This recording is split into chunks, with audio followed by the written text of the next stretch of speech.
নমস্কাৰ সকলোকে শান্তিচিতা চেনেলৰ অন্য এটা ভিডিঅ'লৈ আপোনালোকক সকলোকে স্বাগতম জনাইছোঁ। আজি পুনৰ এটা ইনফৰ্মেটিভ ভিডিঅ' আপোনালোকৰ মাজলৈ লৈ আহিছোঁ আৰু প্লিজ আপোনালোকে ভিডিঅ'টো আৰম্ভ কৰাৰ আগতে এই ভিডিঅ' ক্লিপটো চাই লওক। এই বিষয়টো আমাৰ আজিৰ আলোচনাত স্থান পাইছিলে। 5000 কামাণ্ডো বেটেলিয়নৰ বাবে আমি নতুন পদ সৃষ্টি কৰিছোঁ আৰু এৰাউণ্ড 11000 পোষ্ট আমাৰ খালী হৈ আছে।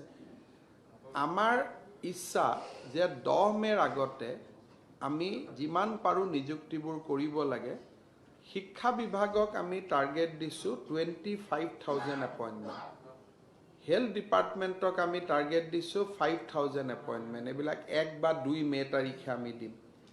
অসম পুলিচক আমি টাৰ্গেট দিছোঁ 16,000 এপইণ্টমেণ্ট। চ' এই 16,000 এপইণ্টমেণ্ট আমি কেনেকৈ কৰিম তাৰ বিষয়েও আজি আমি আলাপ আলোচনা কৰিছোঁ। নিযুক্তিৰ বিষয়টো আমাৰ আজিৰ আলোচনাত স্থান পাইছিলে। ডিব্ৰুগড়ত আজি অৰ্থাৎ 4 জানুৱাৰী 2022 সকলো জিলাৰে আৰক্ষী অধীক্ষক মহোদয়সকলৰ লগত CM ছাৰৰ আলোচনা প্ৰক্ৰিয়া সম্পন্ন হৈছিলে আৰু সেই আলোচনাত তেওঁ স্পষ্টভাৱে প্ৰকাশ কৰিছে যে অসম আৰক্ষীত 16,000ক নিযুক্তি দিব। ইয়াৰ আগতে যোনসকলে ABUB হওক বা APR গাৰ্ডছমেন SPO যোনসকলে ফিজিকেল টেষ্ট পাছ কৰি থৈছে তেখেতলোকৰতো ফেব্ৰুৱাৰী মাহত ৰিটেন এক্সাম অনুষ্ঠিত হ'ব। সেই কথা আপোনালোকে ইতিমধ্যে গম পালেই।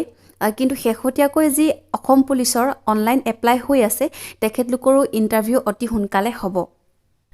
যিহেতু CM ছাৰে 10 মেৰ আগত 16,000 অসম আৰক্ষীত নিযুক্তি দিয়াৰ কথা তেওঁ প্ৰকাশ কৰিছে। আৰু এইখিনিয়ে আছিলে মোৰ আপোনালোকক আজি অৱগত কৰিবলগীয়া কথাখিনি। আৰু প্লিজ আপোনালোকে মোৰ এনেকুৱা ধৰণৰ ইনফৰমেশ্যনৰ কাৰণে মোৰ চেনেলটো প্লিজ আপোনালোকে ছাবস্ক্ৰাইব কৰি দিব আৰু কাষতে থকা বেল আইকনটো প্ৰেছ কৰি অল কৰি থ'ব, যাতে মই নতুন ভিডিঅ' দিলে আপোনালোকে নটিফিকেশ্যনৰ দ্বাৰা গম পাই থাকে। আৰু পুনৰ অন্য এটা ভিডিঅ'ত সকলোকে লগ পোৱাৰ আশাৰে আজিলৈ আহোঁ। Bye bye.